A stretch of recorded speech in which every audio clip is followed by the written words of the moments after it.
Hi and welcome to the 45th episode of the Machine Ethics Podcast. This month I'm chatting with the lovely Maria Axente from PwC.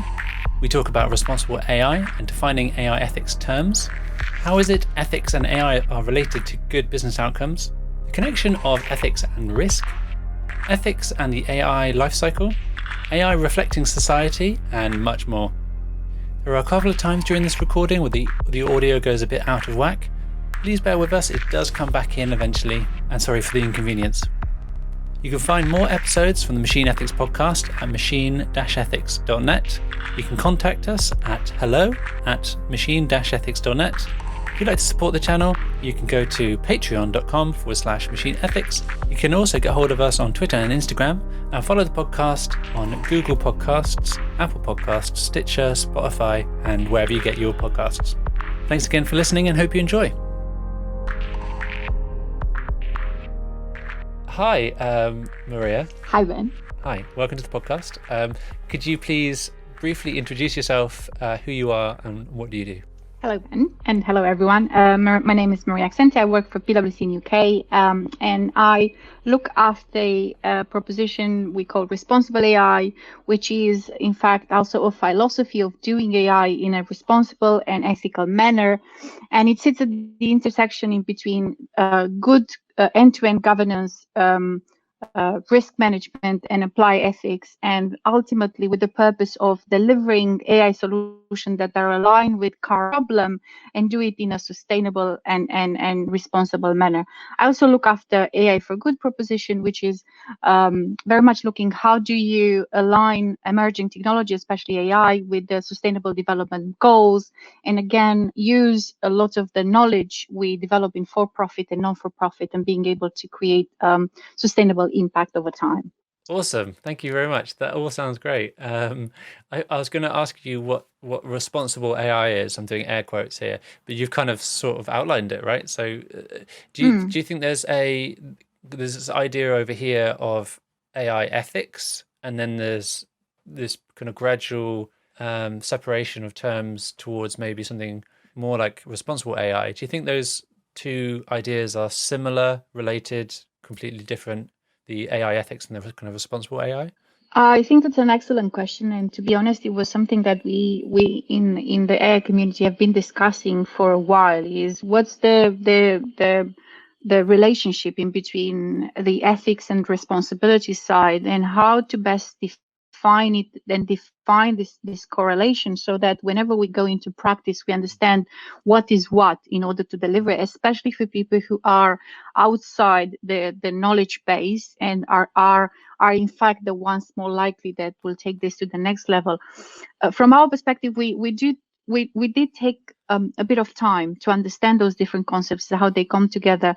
And when we define responsible AI, and first as a philosophy, and then as a toolkit that we are using to do all this, we quickly realized that ethics is at the core of what we define responsible AI, because in fact, responsibly delivering something, it's almost like a moral obligation, if you want. So in trying to define those terms, I think we started with probably a more practical and attitude, thinking, yes, we understand that ethics comes from the philosophy angle, but we are professionals here that we know little about philosophy. So how can we translate that theory of ethics into something that's practical and we can work with? And very quickly we realized that there is this gap in between the research and the theory of ethics, AI ethics, technology ethics, and what happens in the real life.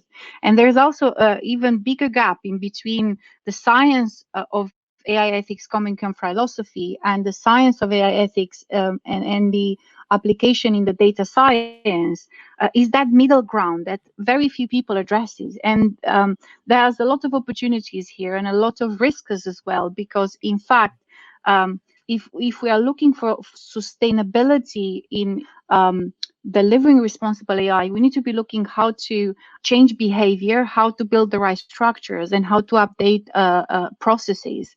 And we haven't done that. And that's where responsible AI is useful and a bit handier than ethics, because ethics carries a legacy of the taxonomy, or the name, if you want. And we don't have time to necessarily to go and change it and update it. And now I speak as a practitioner rather than a researcher or someone who work in that field. Rather than, can we agree the terms we're using and their definition, and then go away and do it? Because I think the world doesn't wait for us to redefine what ethics is, and then what AI ethics isn't or is not. I'm getting this kind of overlap where kind of responsible AI is kind of in the middle between you're talking about translation and making sense of both of these worlds, right? So kind of more theoretical, and then the more practical applied side, and kind of making a bridge with maybe something like whatever that is. And it just so happens that maybe the terminology of responsible AI is more useful because of this historical kind of context of ethics, and it's maybe more palatable to be talking about something other than ethics. Although, like you were saying, ethics is at the core of the thrust of all this, right? Stop me if any of that's wrong, obviously. But is this stuff that is, because I'm really interested in where this comes from, because as a community, we all have our different kind of angles, and I'm sort of really interested in the technology side, but I have this kind of moral obligation seemingly to my fellow man, and making technology good, like useful and palatable for society. But do companies come to you? You know, do your clients come to you and ask for this, or is it something that you're almost thrusting upon them because it's the right thing to do? How's this happening? How's this operating? That's a very interesting question. And I would say that I think it's a balance. We are seeing companies coming to us in specific sectors like financial services, and asking for a little bit of support and understanding how to approach this new domain. Most of the requests at the moment, in fact, comes via the data ethics side. But it's in our responsibility to try to educate our clients what ethics for technology in general is, and what are different flavors they will take in certain data and AI. But I think this is coming mainly because of all of us, that the public debate that has happened in the last 3 years alone has increased the level of awareness of the public, then the decision makers within the enterprises. So, and with that, obviously, the high interest from the government and the regulators in understanding how those issues impact society at large, and what's the role they should be playing in safeguarding us against technology that, especially the ones that are mass adopted and mass used. But I think it's still not enough, right? The ones that are reaching out as the ones that have understood and are probably in a leadership position, but I feel the vast majority, they still need to catch up. And I think one area that all of us should join forces and work together is actually demonstrate on a piece of paper how ethics for AI it's connected with a good business outcome, right? From the business ethics, and I come from the business ethics side. We don't talk about ethics because an ethical business is a good business, right? What good is, yes, is debatable, and business ethics has also doesn't have one of the best reputation. We all know that, but also offers a lot of the tools to make or to deploy ethics for AI, as I said, in a sustainable manner. So it's down to us all in this community, either we call it responsible technology or responsible AI community or ethical AI community, to come together with our area of expertise and see how we connect the dots. How do we demonstrate to someone who is a CEO or a C-suite of a large organization how deploying or an ethical or unethical AI solution that's embedded within a business process, within a value chain, delivers outcome. And this is where we haven't done a lot of analysis. We make the assumption that someone who is a budget holder, they will understand.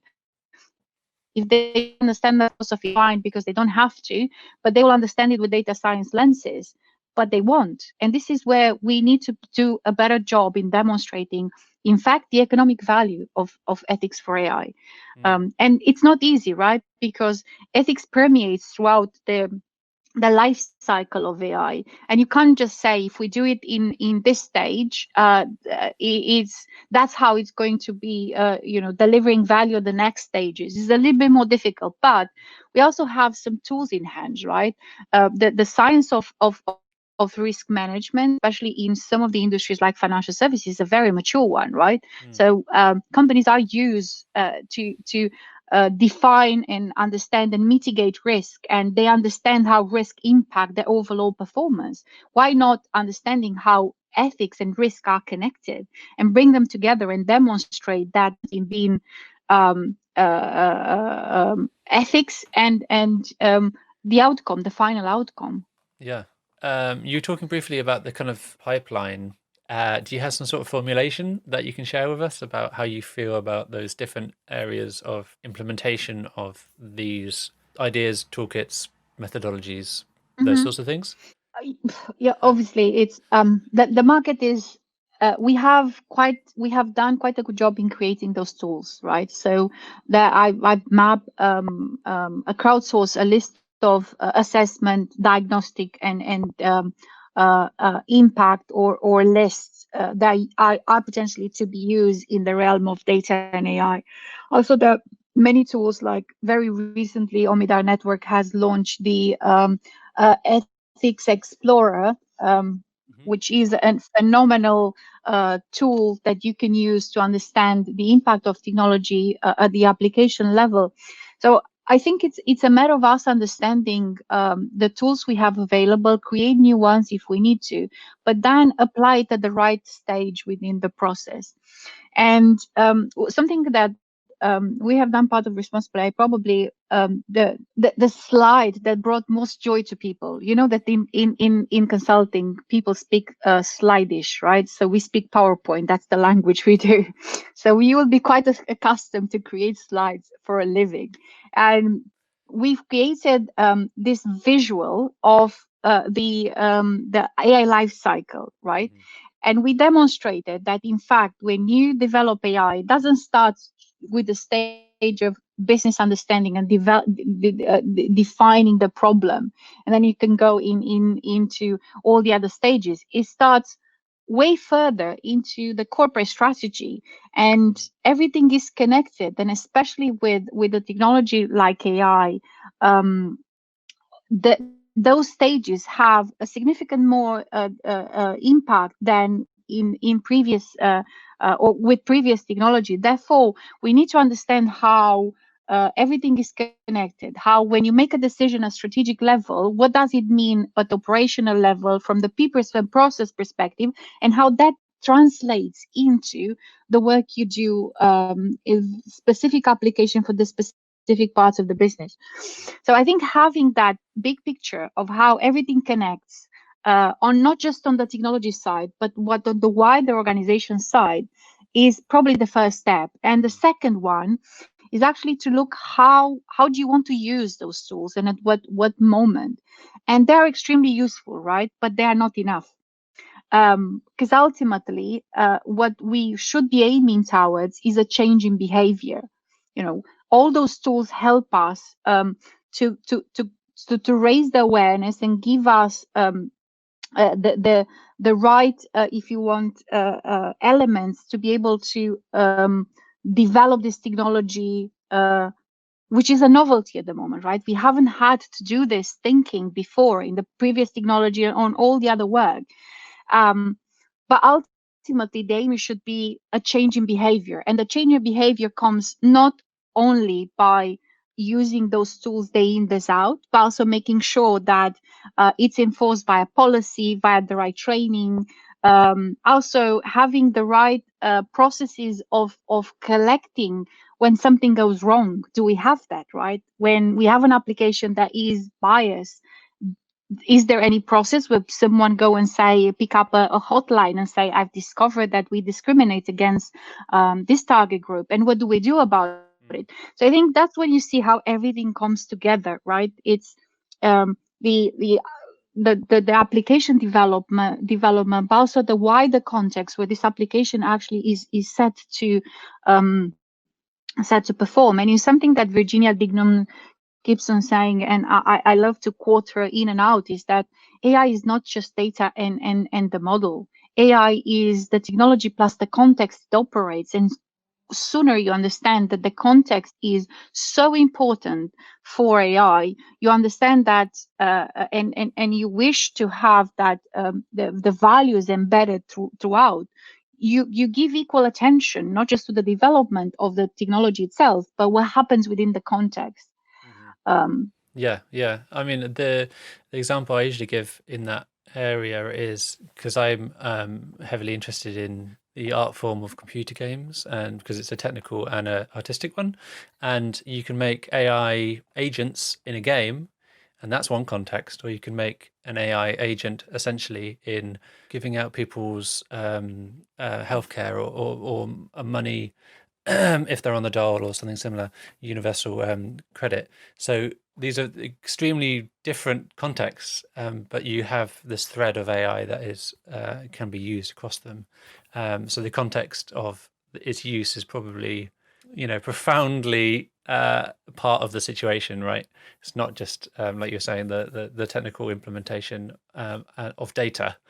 It's how does that data and model interact with its environment is extremely important when we're talking about people's lives and well-being and imagination and influence, and all these sorts of things. So just obviously if you're a larger organization or someone who is, you could just give PwC a call and probably and ask some questions. But for those people who are interested in this area who maybe don't have access or aren't necessarily reading all the materials, because there's a lot to read, right? There's a lot of stuff. Yeah. Is there any recommendations for things that people should look at? Obviously, you mentioned the Ethical Explorer, which was just this week released. Was that right? Yes, it was this week. Yeah. Another kind of resources. As you said, I think kudos to everyone who has created extremely useful education context content. So we're not short of that. But what we probably need is a little bit of a helping hand how to assess which one are relevant for a specific context.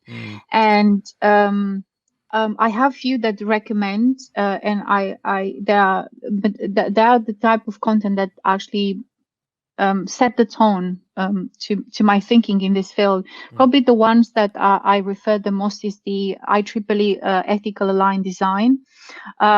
It's not just that it's a phenomenal work of 700 people that worked tirelessly over the period of 3 years and brought together a wide range of diversities. Also, because looks beyond the development of technology itself into the context, and also provides a bit of a critical thinking of the ethics itself, and how so far we have been focused a bit too much on the Western side of the philosophy of ethics. And if we are to truly stand up for diversity of humanity, especially when we deploy solutions that are globally used in a flurry of cultures and geographies, we need to start understanding different value systems and how to bring those into the mix, rather than just continue to embed the Western philosophy into it.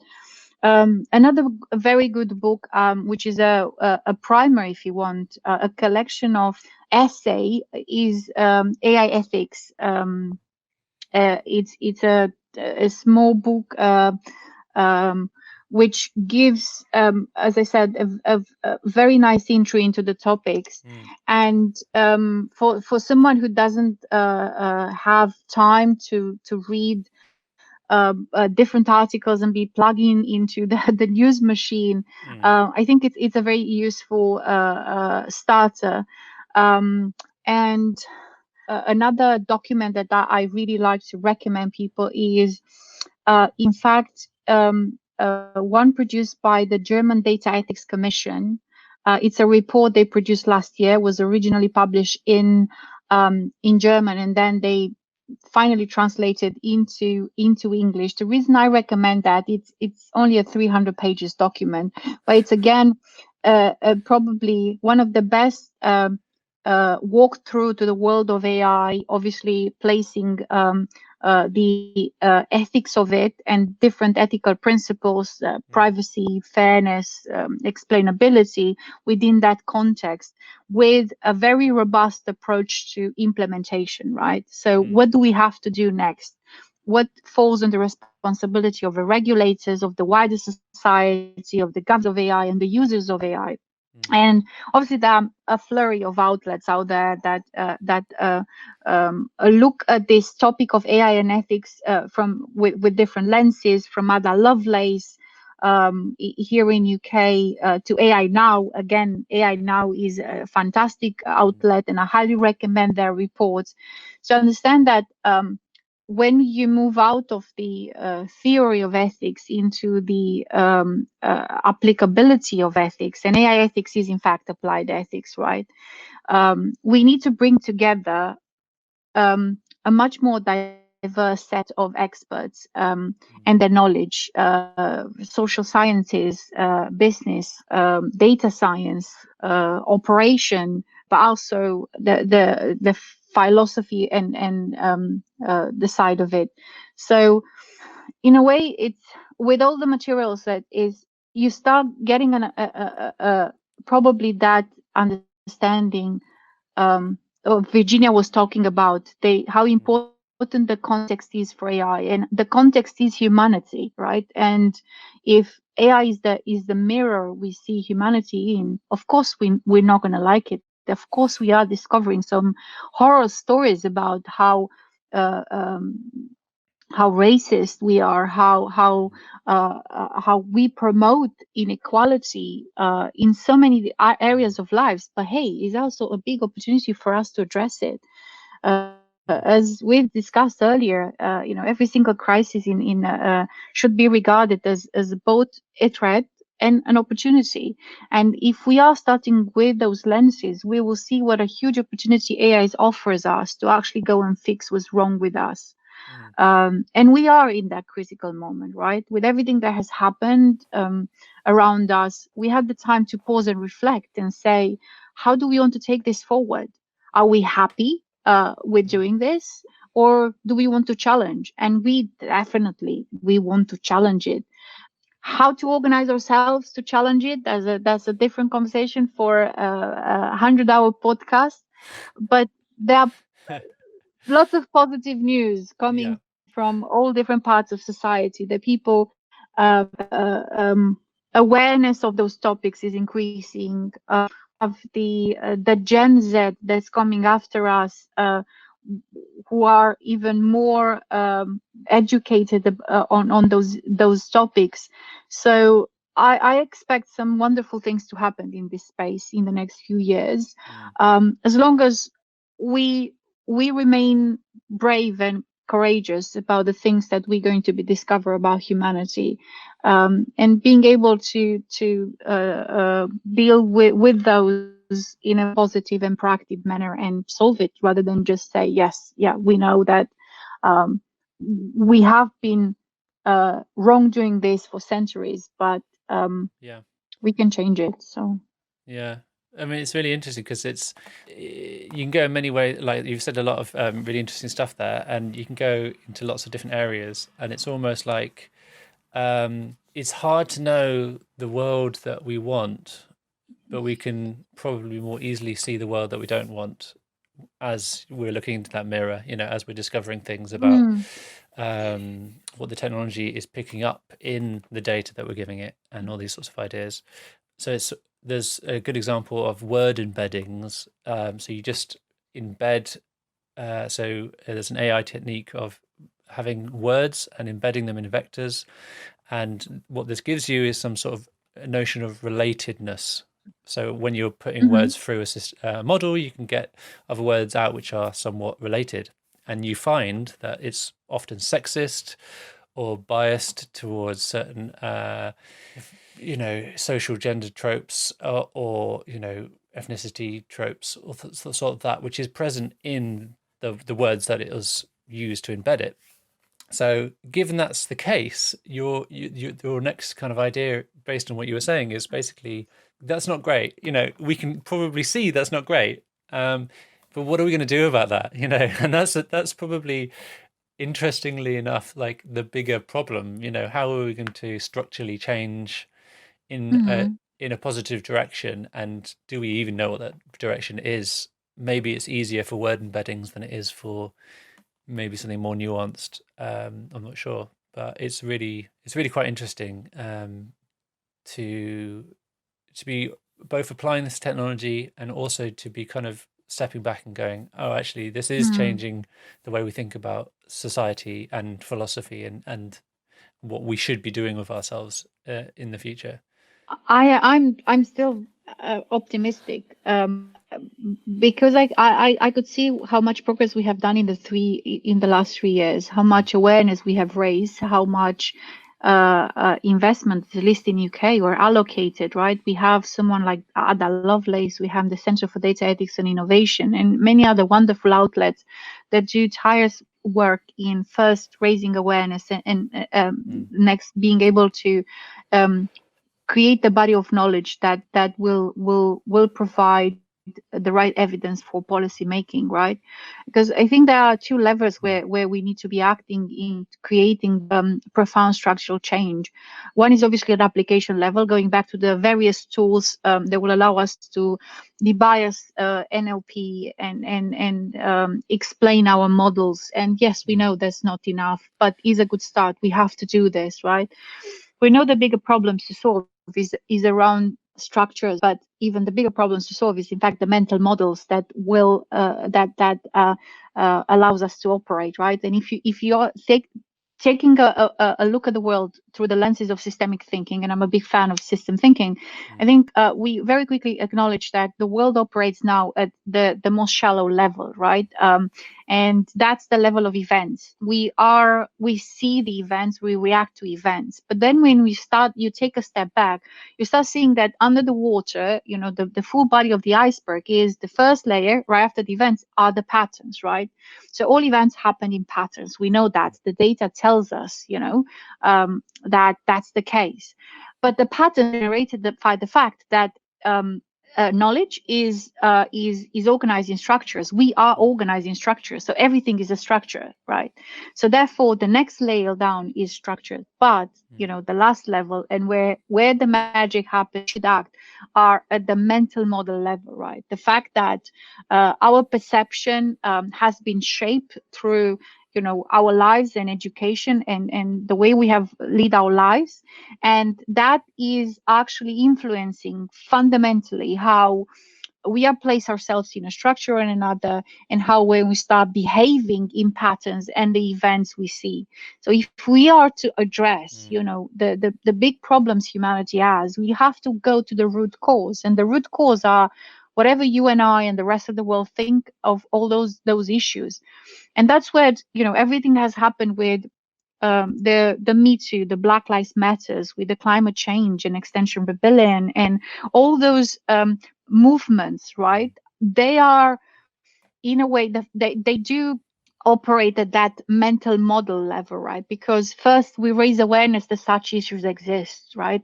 We are all horrified to learn, that abuses against women go right to the top of our society, in places that we call the factory of dreaming, right? So knowing about it is the first step in addressing it. But I think the next level is for us to take this awareness and power the action, right? And go to creating the right structure. And the right structure, because it's so fundamental to the way humanity operates, could not be done by us individuals, have to be done in areas that where the structures operate, at the country level, via a robust policy, also at a company level. So all our organization are big structures that embed or not some of those problems that ultimately get to be reflected in AI. Therefore, we have to go and address the structural problems within organization, not just the society level. And that's where we need the leaders of the world, right? It's not just about the experts or the political leaders, but everyone who is a leader in their own field, to sign up and understand that we are all in it. We can't achieve this change that without working together. And ultimately, our success will be obvious in how we deliver AI, because again, AI will tell all, right? It's the level of transparency that AI brings to humanity is astonishing. It's almost like you can't hide anymore, right? You can't hide. So look at the Facebook example and compare it with has happened with another big corporation in the 50s, in the 60s, when a corporation had their own ordeal. And I'm not going to give names in any way, but back in the days, when there was a problem with a major organization, they could hide behind the corporate doors, right? It's less and less the case. Less and less the case, and that takes away from a little bit of the power, a little bit more of the power from the corporation all the way down to society, and say, if we understand it, we're going to do something about it. In some cases, the change is fast, but we should also be prepared for a marathon of change, especially when we talk about issues like racism, and the way women are perceived in society. We're not going to solve it this generation, but if we do the right thing, we will put our children in a much better position when they will end up being the adults and the decision makers. Yeah, and that resonates really deeply with me, because I have a 3-year-old boy and a 0-year-old girl currently, still in the oven. So it's deeply affecting to them. It's an irony, because you say there's so much transparency in AI, but then there's also zero transparency. It's a paradox. In some models, obviously not in all of the different machine learning models, but it's a trope that part of the ethical AI principles of transparency is to have more transparent, more applicability to both these institutions, but also the way that things are operating. And that's interesting. I have so many things to ask you, but it sounds like, from what you've just said, that you don't think AI in this context, so this data-led technology, is a trinket to be used for making more money and to plug into your infrastructure and just make your business be better or whatever. It's not really about that. It's about wholesale social planetary futures, basically. It's much wider than maybe if someone is looking into the space and is interested in making some correlations, making some predictions, maybe looking at the stock market. It's probably where lots of people start and fall flat pretty quickly. But and making a buck. It's not really about that to you. It's more about this way of seeing ourselves using technology and maybe making useful technology, which is then going to lead us to a more good place. Yeah, I hope so. I really hope so. and call me an optimistic. And my friends and my colleagues know that I'm an evergreen optimistic. But I think we need that. We need people with different attitude to come together and being able um, to see or to sign up to this vision. Mm. And what gives me more reason to be optimistic besides the Gen Z, and I do quite a bit of work on this space. One of the topics that I'm is very close to my heart is the AI for children. I work Mm. with UNICEF and World Economic Forum on their respective initiative on around the AI for children, and how do we again raise awareness about the need of developing solutions that are Mm. child friendly, thinking that now children are around technology much more than before, and the fact Mm. many of the technology that they have an impact of them, they are not built with children's safety and development in mind.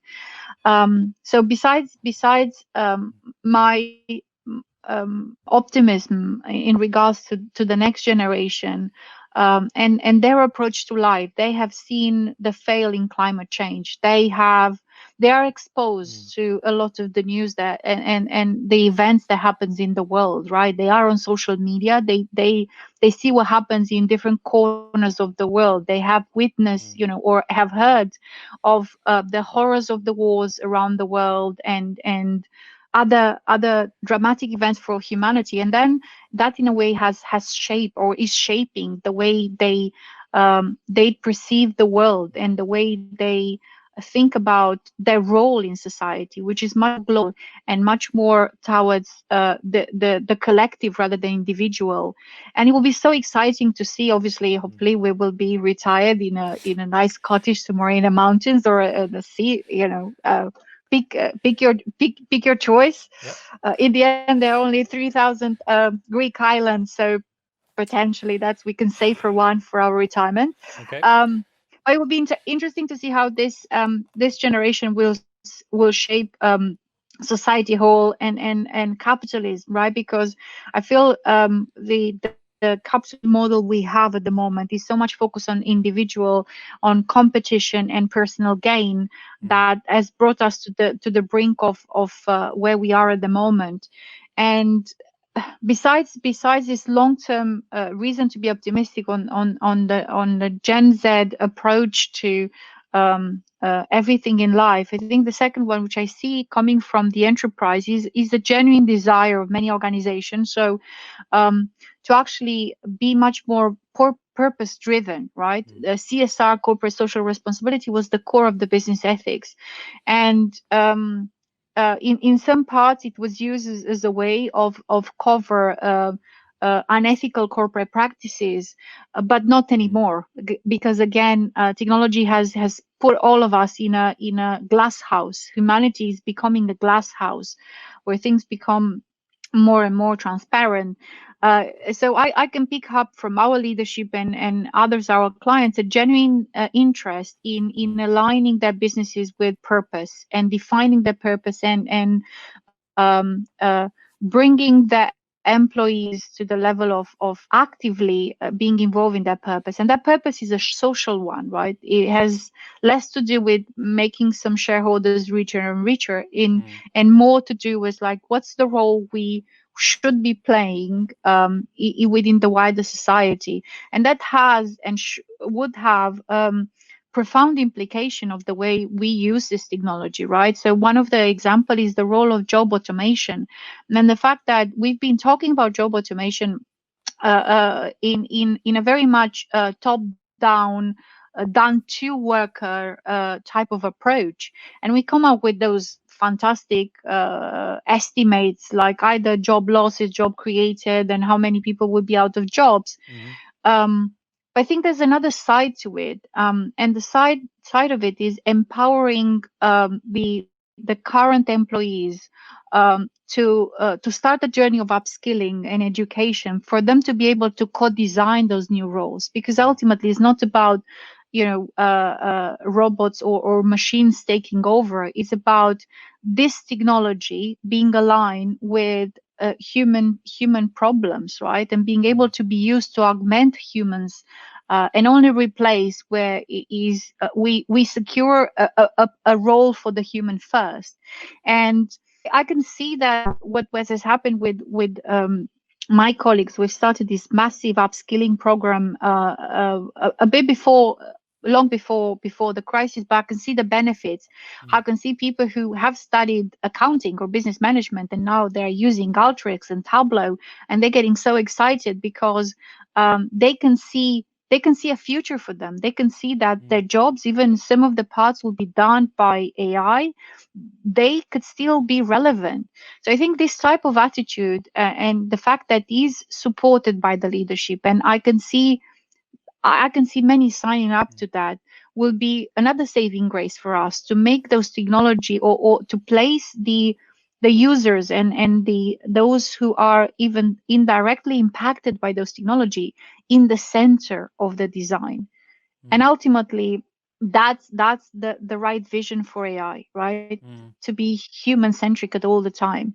And with human centric, of course, we bring everything about ourselves, including our values and our morality that translates into ethics.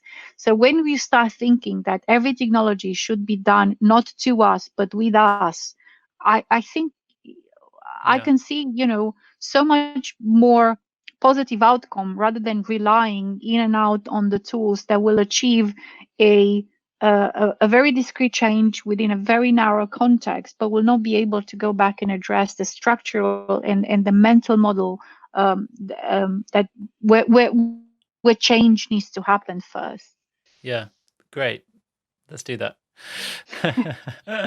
I'm glad we are on the same page, and well, because both of us were in Twitter in and out. Is that Yeah.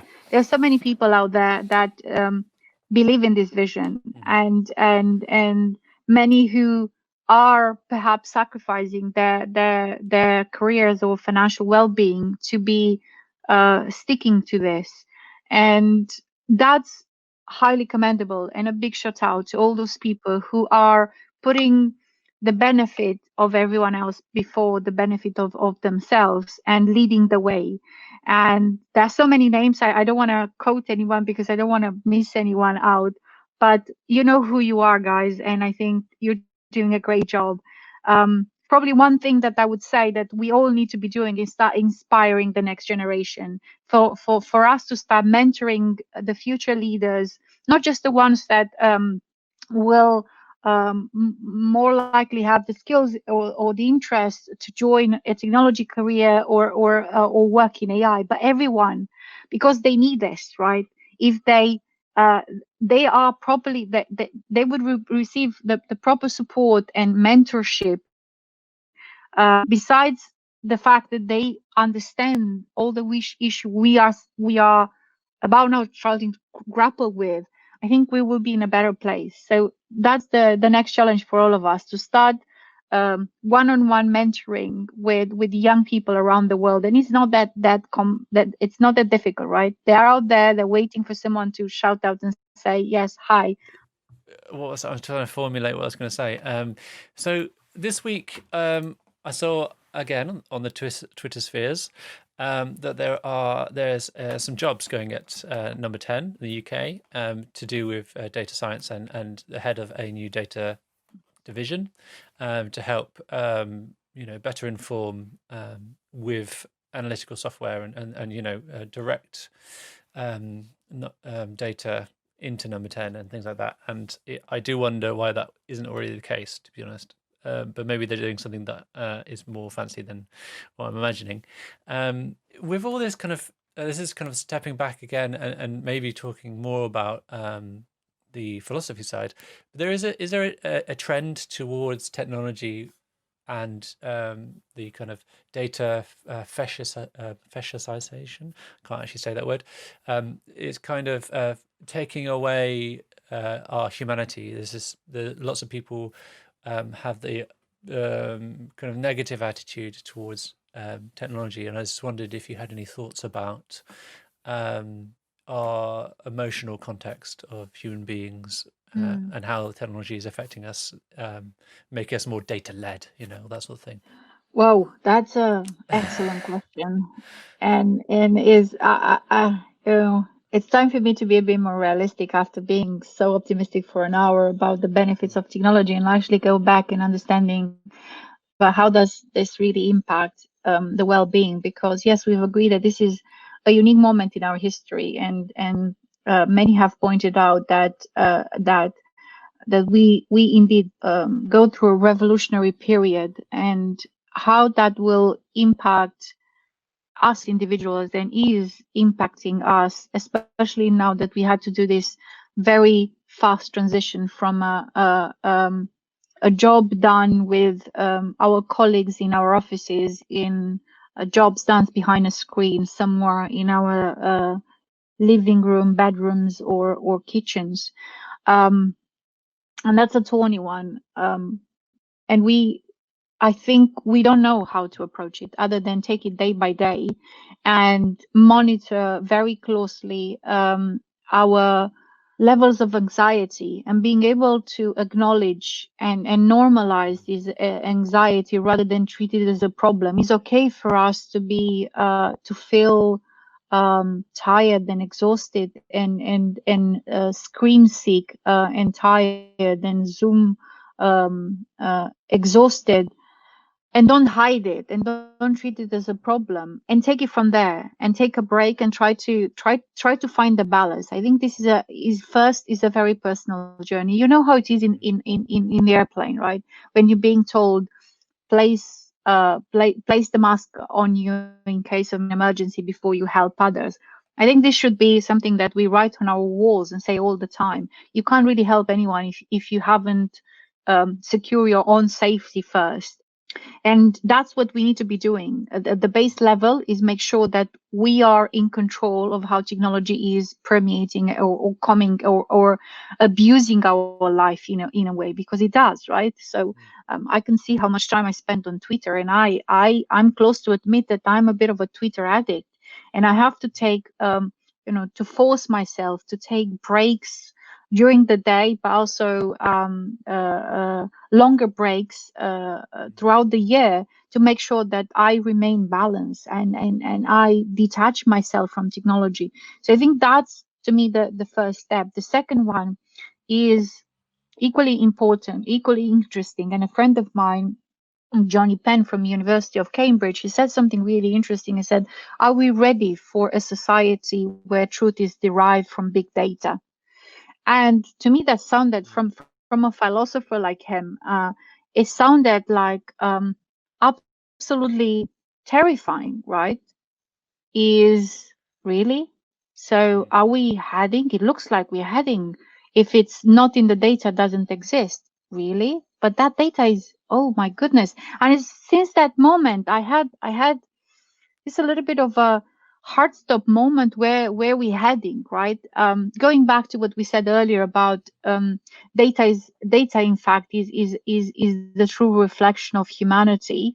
Also the fact that we don't do the data collection is not quite right, the way, not just we manage it, but the way we collect it to start with. And no, I would say that we I maybe it's we can't afford to take a step back because the things have gone too far. So we have to balance then the reflection we require with the action as well. So it feels the right thing for the government like ours to step up and being able to form a structure that will be looking into it. And also, I think we have the benefit that we have something like the Center for Data Ethics and Innovation, which is the only other country that, after Singapore, and Singapore have copied us, having a department within the government that is actually looking after those issues, the ethics of technology, in a very serious and senior position, to be able to inform further policy. But how to do it? Maybe we incorporate this reflection time in our daily routine, not just in a personal time, but also professional time. And this is what I'm trying to do with myself, for myself, but also gradually inspire my colleagues to do the same. If we are to think of anything ethical, ethics is about be reflected in our work around AI. We need to take the time to reflect about those issues, because ethics is not a checklist. Is an exercise that require a different type of approach, and we're not used to do this. Our society has put us on fast forward, and only with this pandemic we got to stop and breathe a little bit and start reflecting of everything. So why not do this, right, for both in our personal life, professional lives, but also in our citizen life, right? So how can we actually support the government rather than keep on pointing fingers, they haven't done this or haven't done this? I think we are all guilty around the world of doing this, right? Pointing the fingers to our governments and only develop this somehow sometimes negative attitude towards our leaders. Yes, they have done this. Oh, great, but they haven't done this and this and this and this. Why not, focus on the positive and being able to provide more support and more engagement? The times when we are the receivers of what the government has done are gone, right? We should be moving into being more active citizens and take a bit of the matters in our own hand, with upskilling ourselves where possible and being able to contribute and be advocates, but active citizens, right? And help the government do this, because they don't know how to do it. We don't know how to do it. The technology companies have also probably no clue.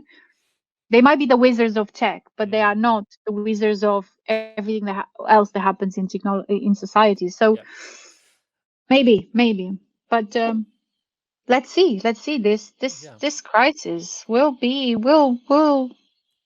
it's shaking. It's shaking humanity, and so fingers crossed, let it be shaking in the right way.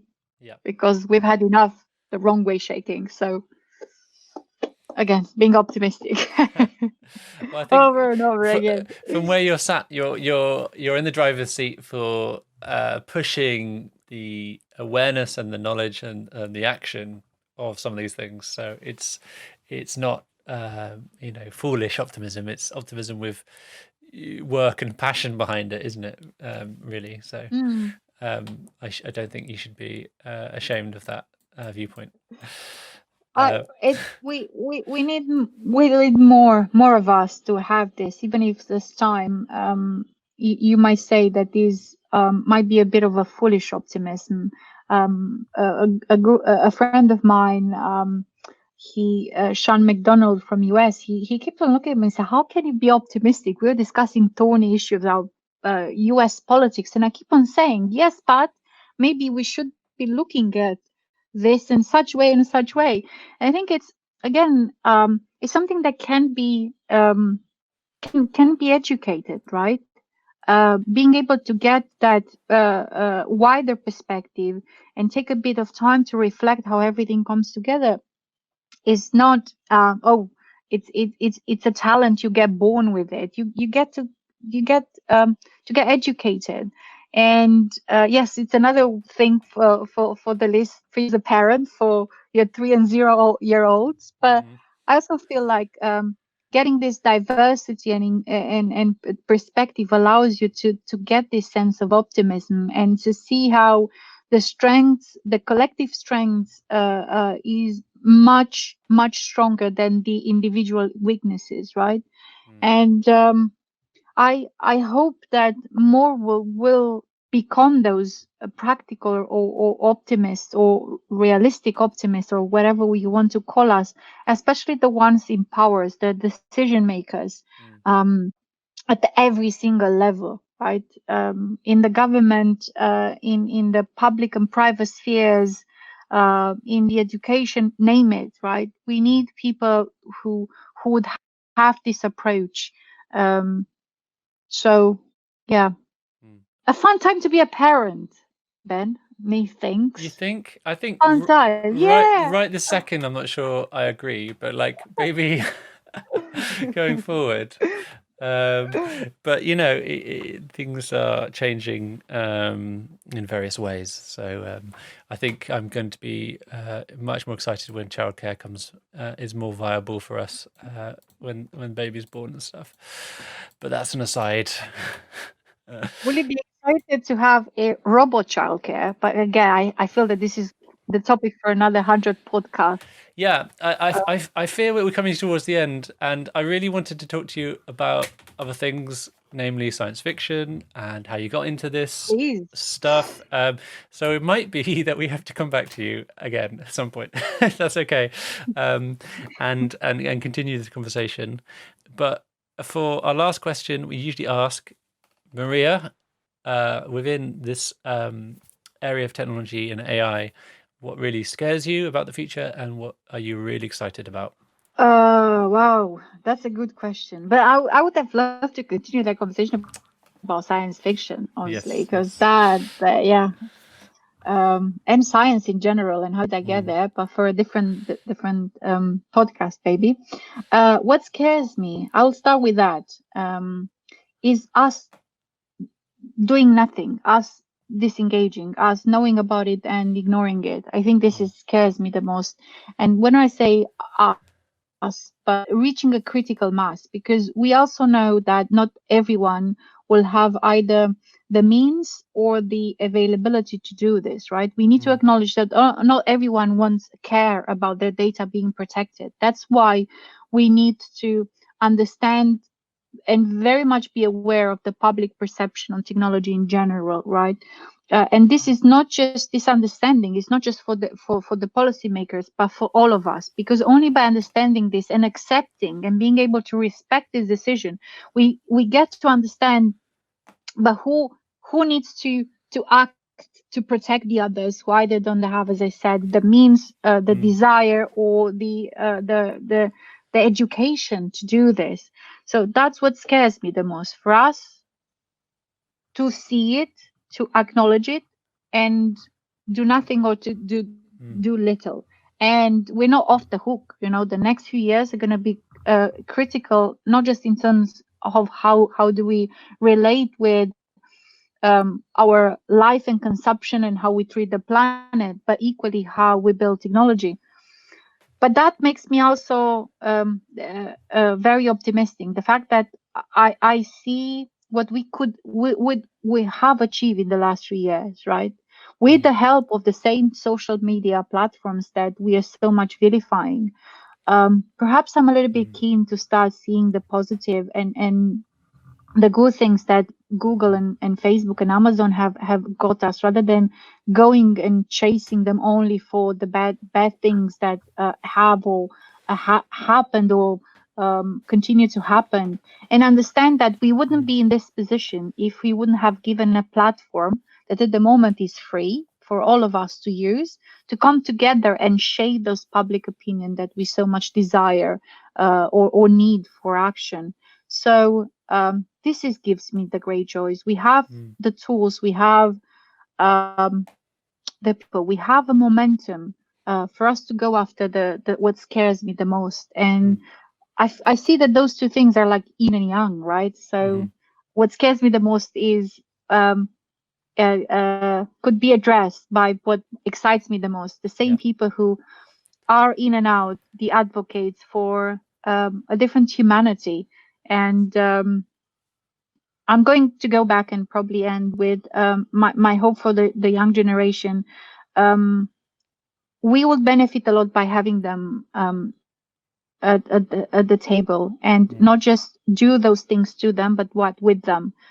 It's their future much more than ours, and we owe it to them much more than a previous generation. And it's our responsibility to um, think of our actions with them in mind, from mm, building a chatbot to a smart toy to the facial recognition we use on the street. Think, build it with your child in mind. And secondly, be able to bring them and making part of this journey, right? mm, As much as it's possible. When we deliver policy, in relation with technology. When we design or redesign educational system, education programs, or upskilling or anything we do, we have to start thinking about them, because they are a powerful force, right? We keep on thinking about, oh, they're just children, they're just teens. Look at Greta Thunberg. Look at Greta Thunberg. If one teenager was able to mobilize so many politicians, imagine a handful of Gretas that we have in every single sector to keep us honest and keep us alert and keep us awake, that this is not it's not just for us living in the moment, it's for them as well. So great, thanks, Maria. Thank you very much for all your time today and your knowledge and passion. If people want to contact you, find out more about you, how can they do that? Thank you for having me. I think this was an exciting conversation, and thank you for what you're doing. Your podcast series is one of the great resources people should definitely listen, recommend, and listen again. I'm on Twitter, easily approachable. Come and find me. If I can help with anything. I'm passionate about mentoring. I'm passionate about hearing young voices. Here I am. But other than that, pleasure to be here, and thank you very much for the work you're doing in actually bringing us closer to that vision of prosperity for humanity. So thank you. Thank you very much. Hi, and welcome to the end of the podcast. Thanks again to Maria.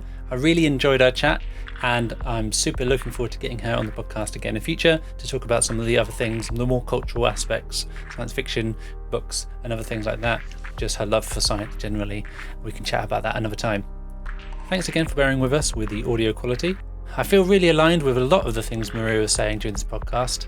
I think we share a lot of these same ideals and kind of ideas around what these terms mean and how we can actually do things in practice. I think I would like to see more from the philosophy side, maybe in the practical application of AI ethics, but maybe that's something that organizations are still trying to grapple with. One of the really amazing quotable things that Maria said was that technology should happen with us and not to us. And I think that really inspired me, as well as the conversation around Gen Z and the next generation coming up and co-collaborating in the future with and for them. I think all this really makes sense to me, and it's really lovely to kind of reflect on that sort of idea. If you'd like to hear some more of my thoughts, then join us on the Patreon, patreon.com/machine ethics.